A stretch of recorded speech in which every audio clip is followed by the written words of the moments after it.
எல்லோருக்கும் பணிவார்ந்த வணக்கங்கள். இந்த அற்புதமான தேய் சிந்து தேவானம் என்ற நிகழ்ச்சியை ரொம்ப அருமையாக எனக்கு இந்த வாய்ப்பினை அளித்த என்னுடைய கானப்பிரபா ஜி அவர்கள் சொல்வது போல இசைஞானியின் ஒரு அற்புதமான இசைப்பயணம். அதாவது இந்த உலகம் முழுக்க இருக்கிற தமிழர்களுக்கெல்லாம் மிகவும் பெருமை. பண்ணைபுரத்தில் ஒரு கிராமத்தில் பிறந்து தன்னுடைய இசையால் அனைத்து இசைகளையும் கற்றறிந்து இன்னும் கற்றுக்கொண்டிருக்கும் உயர்திரு மேதகு இசை ஞானி இளையராஜா அவருடைய சாதனை அளப்பரியது. அதுவும் இப்போ இந்த சிம்பனி இசை இந்த பெய்லி என்ற ஒரு சிம்பனி ரிலீஸ் பண்ணிருக்காரு. அபிஷியலா அது இப்போ அனௌன்ஸ் பண்ணிருக்காரு, ரிலீஸ் பண்ணிருக்காரு. இதெல்லாம் நமக்கு திரைப்படத்தின் மூலமா நிறைய சிம்பனி அவர் நம்ம காமிச்சிட்டாரு. அவரை பற்றி அவரது 50 ஆண்டு கால அனுபவம் என்னுடைய வயது. அவரை பற்றி பேசுவதற்கெல்லாம் ஒரு தகுதியே கிடையாது. இருந்தாலும் என்னுடைய ஒரு நோக்கம் என்னவென்றால், இந்த காலத்து தலைமுறைகள் எல்லாம் 2K kids இங்கிலீஷ்ல சொல்றோம். இந்த 2K கிட்ஸுக்கு ஒரு மியூசிக்கலோட வேல்யூ எப்படி, அதாவது நான் சொல்றது இளையராஜா மட்டுமல்ல, இசைஞானிக்கு முன்பாக திரைசை திலகம் KV மகாதேவன் ஐயா, எல்லிசை மாமன்னர் MS விஸ்வநாதன் ஐயா, நிறைய ஜாம்பவான்கள் நம்முடைய தமிழகத்திலே ஆளுமையை அவர்கள் மிகப்பெரிய அளவிலே சாதித்து காட்டுகிறார்கள். அந்த வகையில் இசைஞானி அவர்கள் எல்லா இசையமைப்பாளர்களும் திறமை மிக்கவர்கள். இந்த ஜெனரேஷனுக்கு எளிமைலாம் கிடையாது. இந்த ஜெனரேஷன்லயும் டேலண்ட் இல்லாமலாம் யாரும் வர முடியாது. ஆனால் இசைஞானி செய்த மாபெரும் சாதனை என்னவென்றால், அதை தான் நீங்கள் இந்த நிகழ்ச்சியா பார்க்க போறீங்க. So then you will know why இசைஞானி Ilaiyaraaja is being called as a music composer and why rest of the music directors are called music producers. There is a difference, huge difference is there. What is music composer and what is music producer? So அதுதான் இந்த நிகழ்ச்சியுடைய சுவாரஸ்யம். ஏற்பட்ட ஒரு நிகழ்ச்சி. எனக்கும் இது முதல் நிகழ்ச்சி. நான் என்னுடைய தந்தையார் நந்தர்வ ராமஜோதி வீரமணி சுவாமி அவர்கள், நீங்களெல்லாம் பக்தி பாடல் கேட்டு மகிழ்ந்திருப்பீர்கள். அது என்னுடைய ஒரு ரூட்டு. நான் தான் நிறைய பேர் நீங்க தான் ஃபர்ஸ்ட் டைம் சிட்னியான்னு கேட்குறாங்க. நான் வருஷம் சிட்னிக்கு வந்துருக்கேன். நம்ம வெண்ட்ரோத்தில் ஐயப்பன் கோயில்ல நான் எப்பவுமே இந்த ஐயப்பன் மண்டல பூஜை நடக்கும்போது என்னுடைய தந்தையாரின் நினைவாக ஒவ்வொரு நாட்டிற்கும் சென்று நான் இந்த ஐயப்பன் பாடல்களை நிகழ்ச்சியை பரப்பிக் கொண்டு வருகிறேன். அந்த வகையிலே சிட்னிக்கும் நான் வருஷம் வந்துருக்கேன். பட் இந்த தளம் நான் ஏன் இதை கையில் எடுத்தேன்னா, ஒரு மியூசிஷியனா நான் இளையராஜாவுடைய பாடல்களை இந்த 2K கிட்ஸுக்கு நான் போய் சேர்க்கலன்னா அது இசைக்கு செய்யற துரோகமாயிடும்.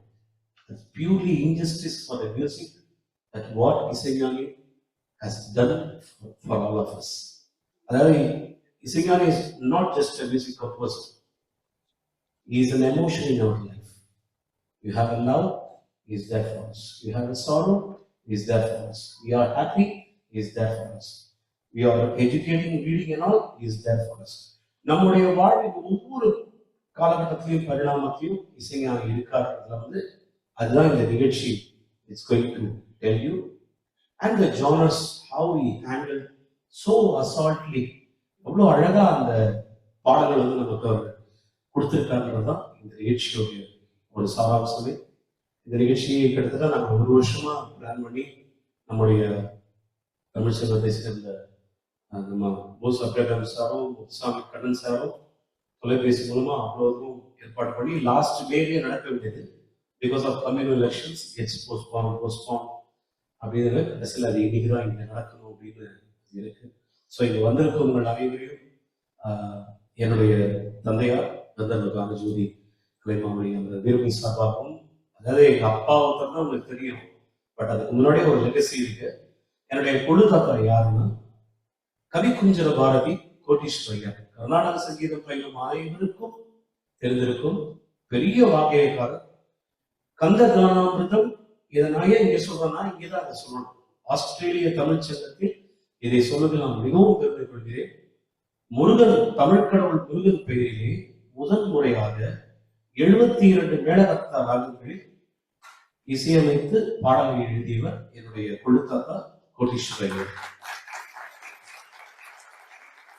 இங்க இந்த இந்த 72 மேளகர்த்தா முக்கியமா the children who are learning Carnatic music, I'm proud to tell you, நீங்க வெஸ்டர்ன் படிங்க, எல்லா மியூசிக் படிங்க, ஆனா கர்நாடிக் மியூசிக் படிச்சீங்கன்னா இந்த 72 மேளகர்த்தா Rockerz if you expert at 72 ragas in your life, you can handle any genre of music and you can just put it in the pocket.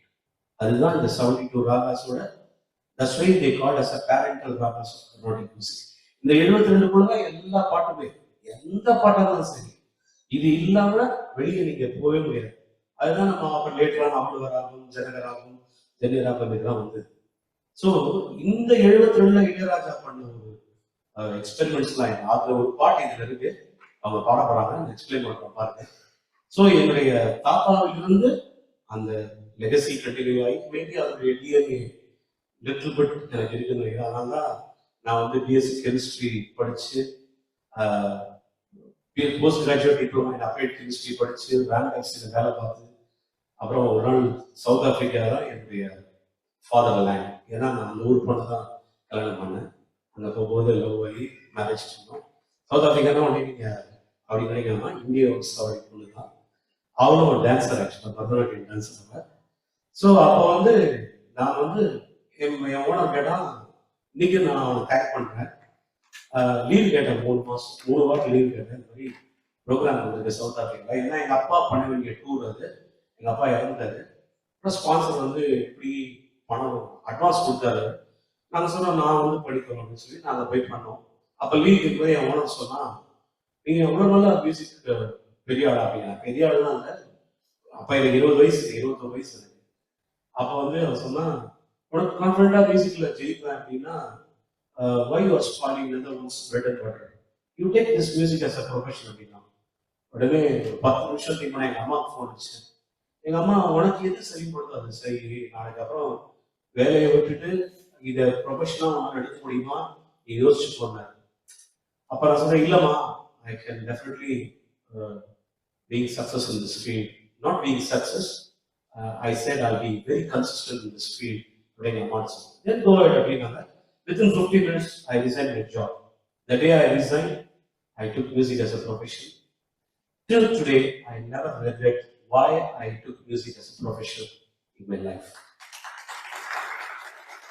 ஒரு software இன்ஜினியரோ, ஒரு பெரிய ஒரு சார்ட்டர்ட் அக்கௌண்டன்ட்டோ, ஒரு லாயரோ, எப்படி எந்த அளவு commercially they will be very okay, அந்த லெவலில் தான் கடவுள் இன்னைக்கும் மியூசிக்ல வச்சிருக்காரு. அஃப்கோர்ஸ் நான் அதுக்கேற்ற மாதிரி அதை நான் அப்கிரேட் பண்ணிட்டே இருக்கேன். Still today I am also learning.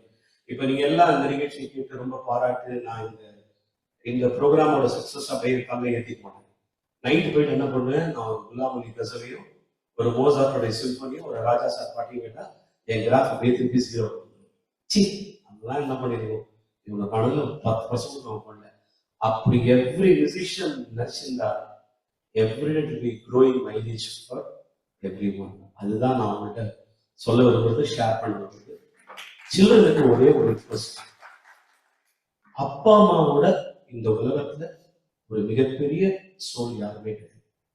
இதை நான் எல்லாத்தையும் சொல்லுவேன். ஏன்னா இந்த உலகத்தையே உங்களுக்கு துரோகம் நினைக்காத ஒரு 2 சோல் யாருன்னா அப்பாவும் அம்மாவும். Because parents are the most precious diamonds in our life. இன்னைக்கு குழந்தைங்க ஸ்கூலுக்கு போறீங்களா, காலையில போகும்போது அம்மாட்டையும் அப்பாட்டையும், அப்பா நான் போயிட்டு வரேன், அம்மா நான் போயிட்டு வரேம்மா. எக்ஸாம் போகும்போது அவங்கள்ட்ட பிளெஸிங் இருக்கும். ஏன்னா இன்னைக்கு உலகத்துல நான் கடவுள்கிட்ட ப்ரே பண்ணிக்கிறது, இருக்கிற ஓல்டேஜ் ஹோம் எல்லாம் சுருங்கி போகணும். There shouldn't be any old age home in any part of the world. அதுதான் என்னுடைய ஆசை. ஏன்னா அப்பா அம்மா மாதிரி ஒரு தெய்வங்கள், அவங்க தான் இந்த உலகத்துக்கு நம்மளை கொண்டு வந்தோம். ஸோ சில்ட்ரனுக்கு I taking a big request, even I can fall at their feet. Please rate your parents. Please keep your parents in a very, very high level. Mata Pita, Guru, Devam. That's why God Himself, herself put lastly for them. Mother, Father, Guru, then God in your life. அம்மா அப்பாவை வந்து நீங்க மனசார நினைச்சு எந்த விஷயம் பண்ணாலும் that will take you to a big milestone, anything whatever you do in your life. So thank you very much, Australian Tamil Assistant, for inviting me. A special thanks to Sabaratham sir and Boss Abraham sir, Anand sir, and all the members. இது வந்து என்னுடைய first debut show. இங்க நேற்று தான் நான் grand rehearsal போனேன். இன்னொரு விஷயம் I would like to point out. நான் வந்து கொஞ்சம் டைம் எடுத்துக்கிறேன். ஏன்னா because I would like to mention all these points, especially to our people of Australia. இதுக்கு இந்த பேண்ட் ரிஹர்சல் போகும்போது நம்ம ராஜசேகர் சாருடைய தலைமையில் இந்த சிங்கர்ஸ் எல்லாம் பாடினாங்க. ரொம்ப அழகாக பாடினாங்க. எனக்கு ஒரு சின்ன ரிக்வஸ்ட் எல்லாருமே, எப்பவுமே உங்களுடைய ஆஸ்திரேலியன், நான் வந்து லோக்கல் வேர்ட் சொல்லுவாங்க, நான் அதை யூஸ் பண்ண மாட்டேன். லோக்கல்ன்றது ஒரு cheap word. So you call them as Australian talent musicians in future. Local ஆர்டிஸ்ட்னு சொல்லாங்க. அதே மாதிரி உங்க சப்போர்ட் எப்பவுமே உங்களுக்கு கொடுக்கும். சரி, நாங்கள் ஓவர்சீஸ்லேருந்து வருவோம் போவோம், எங்களை மாதிரி 6 ஆர்டிஸ்ட் பிரிட்டிஷ் கம்பெனி மாதிரி தான். Members will come and go, the company will go on forever. அந்த மாதிரி உங்களை என்டர்டைன் பண்ண பொறுத்து நாங்கள் போனதுக்கு கூட இவங்க தான் உங்களை பண்ண வேண்டும். ஸோ அவங்களுக்கு வந்து இன்னொன்று சொல்றேன், லைவ் கான்சர்ட்ன்றது வந்து மிஸ்டேக் இருந்தால் தான் அது லைவ் கான்சர்ட். மிஸ்டேக் இல்லைன்னா அது ரெக்கார்ட் பண்ணுறேன். நேற்று போஸ் சார் கூட சொன்னாங்க, என்ன சார் எப்படி சொல்றீங்க? ஆமா சார், எவ்வளோ பெரிய லெஜெண்டாக இருந்தாலும் ஸ்டேஜ்ல அன்னைக்கு ஒரு தப்பு பண்ணுவாங்க. தப்பு பண்ணாம யாருமே மானத்தை தப்பு பண்ணா அவன் கடவுள்னு அர்த்தம். ஸோ இது வந்து இதுதான் நீங்க மனசுல ஏற்றிக்கோங்க. Keep supporting our Australian musicians also. அவங்களுக்கும் நல்ல என்கரேஜ்மெண்ட் கிடையாது. பாடலாம் ரொம்ப நல்லா பாடினாங்க. அதான் நான் சொன்னேன், ஏதாவது ஒருத்தர் சொன்னாரு, சார் ஏதாவது மிஸ்டேக் தான் மன்னிச்சு. அவங்க மற்ற வேலைகளையும் பார்த்துட்டு மியூசிக்ல இருக்கிற பேஷனுக்கு இவ்வளோ தூரம் எடுத்து பண்றாங்க மியூசிக்கை வளர்க்கறதுக்கு. இப்போ நாங்கெல்லாம் எங்க ப்ரொஃபஷனே இதுதான், பல் தைக்கிறது மியூசிக்கு, குளிக்கிறது மியூசிக்கு, சாப்பிட்றது மியூசிக். நாங்க ப்ரொஃபஷனலா என்னன்னா எங்களுக்கு வந்து நீங்க 2 ஆரம் வரணும். ஸோ அந்த அளவு ஒரு பேஷனா எடுத்து பண்றாங்க. எல்லாருக்கும் என்னுடைய மனமார்ந்த வாழ்த்துக்கள். Keep growing, keep growing. நான் எப்பவுமே சொல்லுவேன், அகாடமிக் வந்து நம்ம படிச்சு ஒரு விஷயம் படிச்சு எக்ஸ்பேக்ட் பண்ணி நல்ல நம்ம பெரிய ஆளா வந்து ஒரு பக்கம். ஆனால் music is the purest gift from God.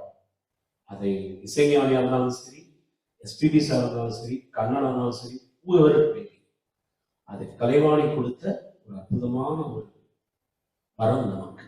So அதை வந்து நம்ம மண்டையில ஏற்றிக்காம ரொம்ப ஆட்டிடியூட் காட்டாம எல்லாருக்கும் அதை நான் சொல்றேன், எனக்கும் சேர்த்துதான். எவ்வளவு உயர போனாலும் உங்களுடைய பணிவு தான் உங்களோட கலையை உயர்த்தும். The more you stay humble, the more you will go higher in any department of the career, especially in music. ஏன்னா உங்களுக்கு தெரியும், ராவணேஸ்வரர் சொன்னானா, சிவந்த பாரு நான் கைலாய மணியை தூக்கிட்டேன், என்னோட பலசாலியா. சிவபெருமன் சொல்றானா, ஓ அவ்வளவு கர்வம், ஒரு தலையில கர்வம் ஏறினாலே நம்மளால தாங்க முடியாது, 10 தலையிலையும் கர்வம் ஏறணும் எப்படி இருக்கும். இப்ப சிவன் என்ன பண்றாரா, தன்னுடைய சுண்டு விரல் கால்களுக்கு ஒரு அழுத்துறாரு. அழுத்தினுடைய வலி தாங்க முடியும். ஏன்? அது வரைக்கும் பக்தனா இருந்தான், சிவபக்தனா இருந்தான், கடவுள் பார்த்துங்க. The moment he transformed to a human being, நான் தான் அப்படின்னு அவனால அந்த வெயிட்டு தாங்க முடியாது. இது சொன்னா கடவுள் கொடுத்த கலையை நம்ம மோர் அந்த ரிசர்வ்டு ஆட்டிடியூட் காட்ட காட்ட சீக்கிரமா மியூசிக்கும் நம்மளை விட்டு போயிடும். ஸோ இது என்னைக்குமே மனசுல வச்சுட்டு நம்ம எல்லோரும் இதுதான் ஒரு யூனிட்டிங்க நமக்கு லைஃப், வேற எதுவுமே கிடையாது. ஸோ இப்பேற்பட்ட ஒரு இசையை கொடுத்த எந்தவித எதிர்பார்ப்பும் இல்லாமல் என்னை வந்து நிறுத்திய என்னுடைய பெற்றோர்களுக்கும் என்னுடைய குருமார்களுக்கும் உங்களை போன்ற எண்ணற்ற கோடிக்கணக்கான இசை ரசிகர்களுக்கும் என்னுடைய மனமார்ந்த நன்றி. தேங்க்யூ. இப்போ இந்த ஆஸ்திரேலியன் தமிழ் அசோசியேஷனோட ஒரு முக்கியமான பாடல், இந்த பாடலை பாடி நம் நிகழ்ச்சிக்கு செல்வோம். இந்த நிகழ்ச்சியின் தொகுப்பாளர் என்னுடைய சிறந்த நண்பர். முகநூல் மூலமாக நாங்கள் நிறைய பேசியிருக்கோம் இசைஞானியை பற்றி. முதன்முறையா இன்னைக்கு அவரை சந்திச்சு இந்த வருஷம் இங்கே ஆஸ்திரேலியாவில் மீட் பண்ணி அவர் கூட பழகினானது ரொம்ப ரொம்ப சந்தோஷம். காரணப்பா உங்களது தமிழ் தொண்டு வளர்க, வாழ.